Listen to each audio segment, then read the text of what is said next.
So remember, students, simple machines are basically just mechanical devices that are used to apply force.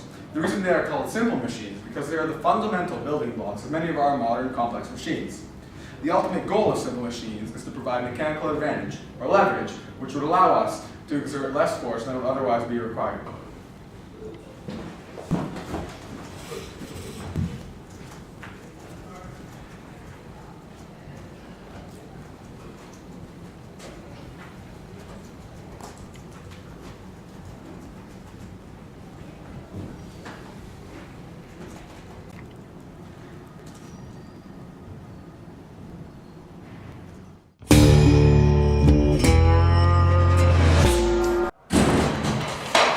This should be it. Let's grab it and go.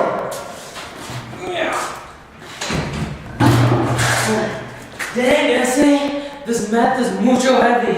It's methylamine, and it'll make us millions. We'll go down in history. Hi, Newton. And Jose Pinco Manes. Let's get out of here.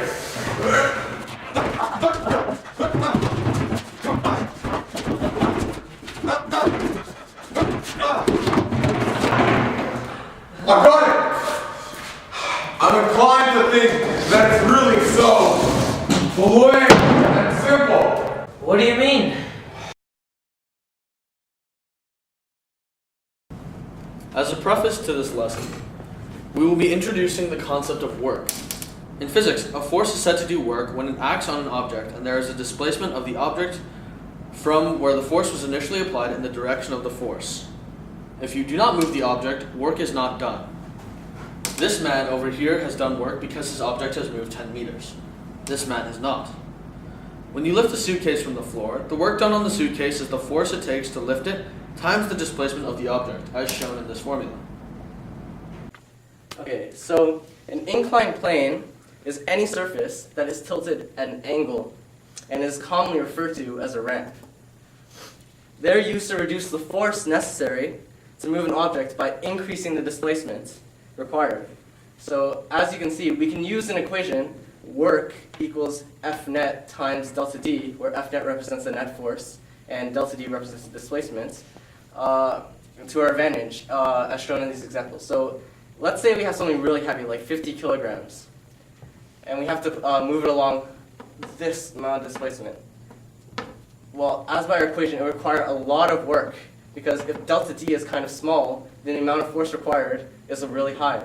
So the solution to that is we have a ramp in which we're at an angle. So this, the hypotenuse, is longer, so delta D is high. So therefore, the amount of force required to do the same amount of work is less. So as you can see, with these two ramps, if we use this displacement, the amount of work required would be the same for a lot less force. So some real-life examples in the past of using inclined planes includes pyramids, in which we're at a ramp at an angle in order to move large slabs of rock up so we can build a top. In trucks, we have ramps so that we can roll stuff up so it's easier to load up heavy objects. And as you can see on Mount Everest over here, the mountain, we have roads going around the mountain instead of going straight up, so that we can have a really long displacement, so the car requires less force.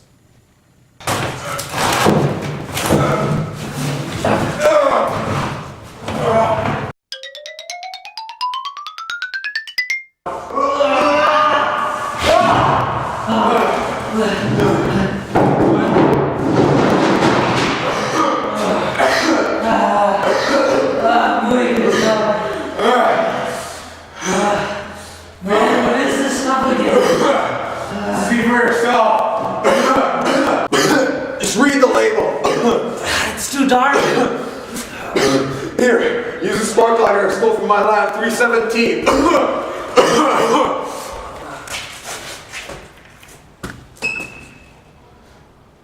Wait, that's methane, not methylamine. Oh shit!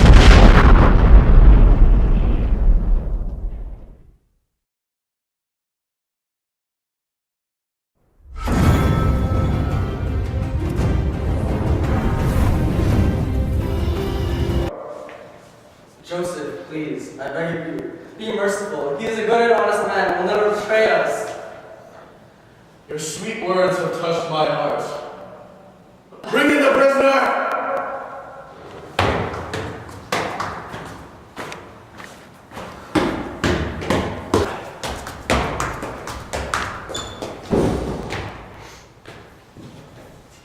I, Lord Bernard of Wynn, Toronto, and I wish to confess my treason. Very well. Mercy is very important for a king, and my dear Knox said it for your life. So, I will make an answer. Sir Aashim, bring me his head. No, please, no. Why are you doing this? This? It's quite simple, really. Wedges are essentially a type of inclined plane. Unlike ramps, they are not stationary while work is being done upon it, but rather a wedge is forced into a space in an object and exerts force on that space. An example of a wedge is an axe. As it chops down on a tree, it is forced into a space in the wood in order to exert force. The mechanical advantage, which is the amount of force applied by a tool, of the wedge can be calculated by dividing the length of the slope by the wedge's width. So x by this up here. The more acute or narrow the angle of a wedge, the greater the ratio of the length of its slope to its width, and thus the more mechanical advantage it will yield. That is why knives are more efficient in cutting, because of the acute angle of the wedge.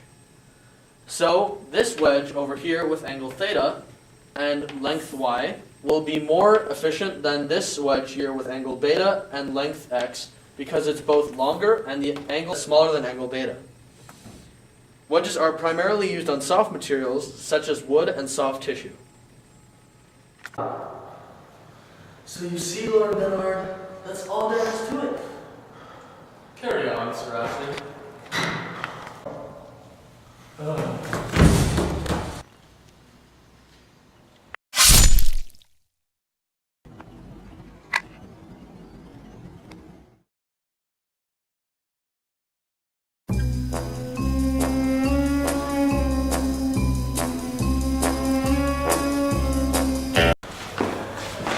Hello, stranger. Who might you be?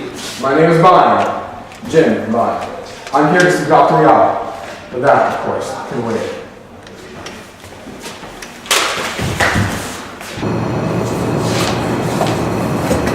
Well, hello, Mr. Violet. I have been expecting you. What better person to test out our new nuclear device than all the top agents of the CIA? You can't! You'll destroy the entire island! Indeed I will, but that is none of your concern. Goodbye.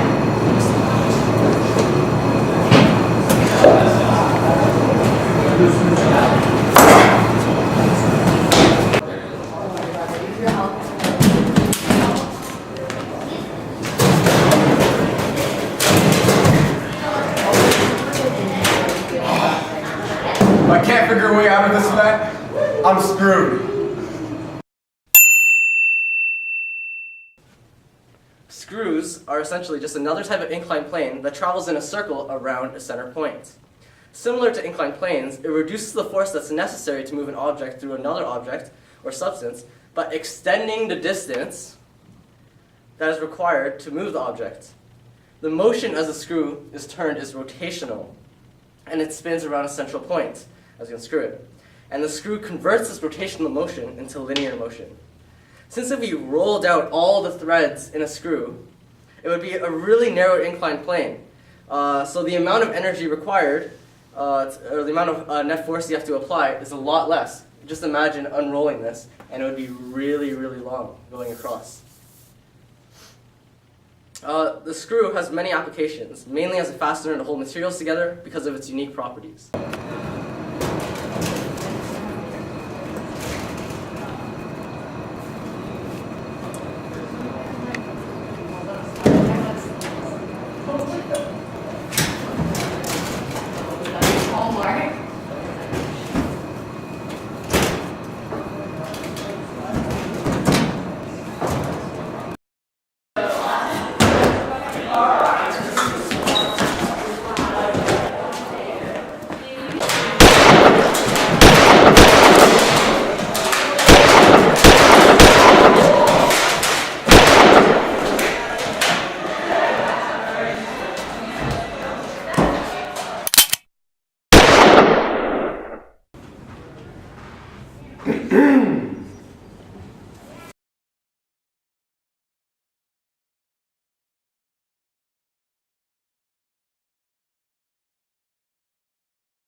Reshoot.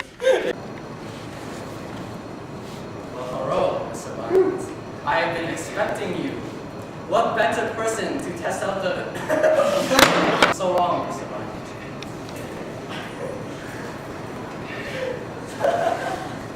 What better person to test out our new nuclear device? Out person, the CIA.